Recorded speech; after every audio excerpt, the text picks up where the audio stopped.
Hello friends, ఈరోజు 5 పదాలు చిటికలో నేర్చేసుకుందాం. మొదటిది డామినెంట్ ఓనర్ అంటే ఆధిపత్య యజమాని లేదా అనుభోగ హక్కుదారు. రెండవది డామినెంట్ హెరిటేజ్ అంటే ఆధిపత్య హక్కు భూమి. మూడవది సర్వియంట్ హెరిటేజ్ అంటే సేవిక భూమి. నాలుగవది సెర్వియంట్ ఓనర్ అంటే సేవిక యజమాని. ఏంటి వరుసగా ఇలా చెప్పేస్తున్నారు, ఎక్స్ప్లెయిన్ చేయట్లేదు అని అంటే, ఇవన్నీ అర్థం చేసుకోవడానికి ఒక ఎగ్జాంపుల్ సరిపోతుంది. ఏంటంటే ఈ ఎగ్జాంపుల్తో చాలా సులభంగా డామినెంట్ ఓనర్ అంటే ఎవరు, డామినెంట్ హెరిటేజ్ అంటే ఏంటి, సర్వియంట్ ఓనర్ అంటే ఎవరు, సర్వియంట్ హెరిటేజ్ అంటే ఏంటో చాలా సులభంగా తెలుసుకుందాం. ఫస్ట్ ఏబి అని ఇద్దరు వ్యక్తులు ఉన్నారు. ఏబి అనే ఇద్దరు వ్యక్తులు ఉన్నారు.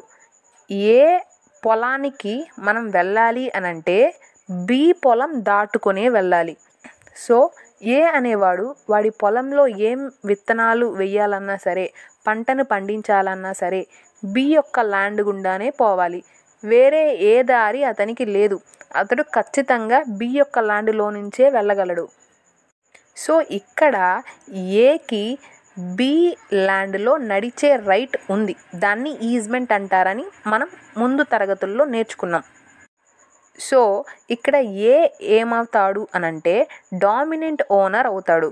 ఏ యొక్క పొలం ఏమవుతుంది అంటే డామినెంట్ హెరిటేజ్ అవుతుంది. ఇక్కడ బి ఉన్నాడు కదా, బి ఏమవుతాడు అంటే సర్వియంట్ ఓనర్ అవుతాడు. బి యొక్క ల్యాండ్ సర్వియంట్ హెరిటేజ్ అవుతుంది. అర్థం కాలేదా?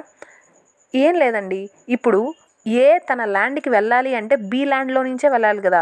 ఏ తన పొలానికి వెళ్ళాలి అని అంటే బి యొక్క పొలం గుండానే వెళ్ళాలి.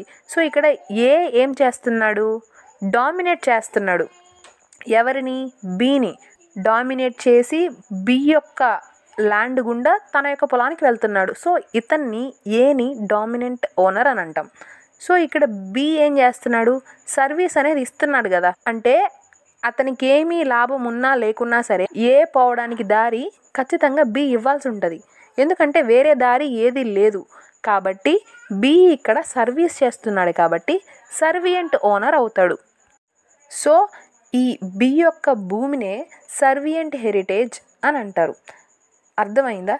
మీకు ఇంకా అర్థం కాకపోతే ఏబి అని చెప్పి పెన్ను తీసుకొని ఒక పేపర్లో రాసి ఈ ఎగ్జాంపుల్ ఇంకొకసారి వినండి, అర్థమవుతుంది. 5వది ఎమ్యూనిటీ అంటే సౌలభ్యం లేదా సౌకర్యం, వసతి. For example, the government ఇంటెండ్స్ to provide the basic amenities such as roads, running water and electricity. అంటే ఏంటి? లేదా కనీస వసతులైన రోడ్లు కానీ, వాటర్ కానీ, ఎలక్ట్రిసిటీ కానీ ఇవ్వాలి ప్రజలకు అని చెప్పి గవర్నమెంట్ భావిస్తుంది.